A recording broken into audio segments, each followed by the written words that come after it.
Hey guys, welcome back or to the channel. This is A3 Garage, and we are going to be fixing a hole in my floor. Reason why my mouth isn't moving is because there's a lot of noise in the background, so I figured this would be a good start to the video. As you can see here, as I'm moving the bar stools away from the scene of action, is if you have this hole here and don't do anything about it, you're going to have people falling through it, chairs falling through it, things falling through it. I had to, when I took out the cold air return, I was taking out some dog toys too. Wish I kind of included that in the past video, but that didn't happen. So the undercounter lighting also is falling down. Now that's going to aid us because it's going to give us light just so we can see what we're doing. But I got to figure out a way how to properly fasten that so it stops falling down.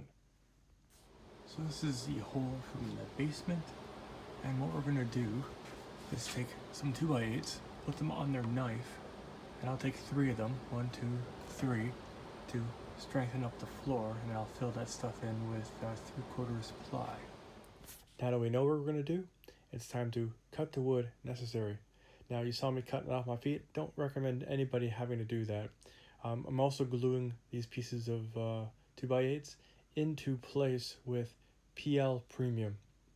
Not only that, they're getting screwed 3 screws on either side and then 4 screws in all the corners. Now time to work from the, well, not ceiling, but the opposite of ceiling, the floor. Just a quick look before we get started. When you're doing this kind of work, good to have all your tools readily available within arm's reach.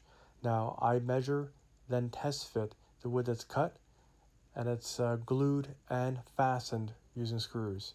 So you have a physical and a chemical bond for your wood to become part of the floor. And to me, that is so important to have that structural integrity so that when you put, for example, say you was to put tiles over top of this, that the floor doesn't flex. Now, on top of this, I'm going to be putting glue again in addition to another layer of plywood. And then I'm going to be screwing all around that. So therefore, everything is going to be bonded to itself and being braced from underneath, as you saw with the 2x8s. So we at the bottom level, we had the 2x8s that braces up against the floor, which is 5/8 or 3/4, depending on your house. And then we have our plywood right there with the chipboard. Plywood is much stronger than chipboard, obviously. And we'll be gluing and screwing that all together. And then on top of that, there'll be another layer, as you'll see in the next coming up a little bit, of an additional piece of plywood that fills all this in. Now, I don't have the thin stuff, which is what I was going to also add to this, and that is another layer of plywood. It could be a 1/4 inch, could be 3/8, who knows what that is. I have to take a measurement and find out, but for you, it'll be that style of wood to fill in the floor.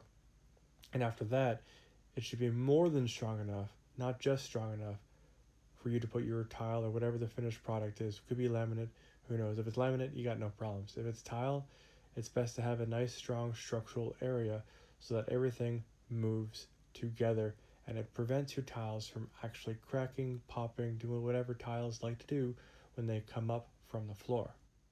These are just a couple tips, tricks, and hints for a solid floor.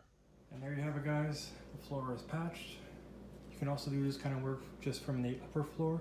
I've done this in condos and stuff where you have to reach underneath and then screw down.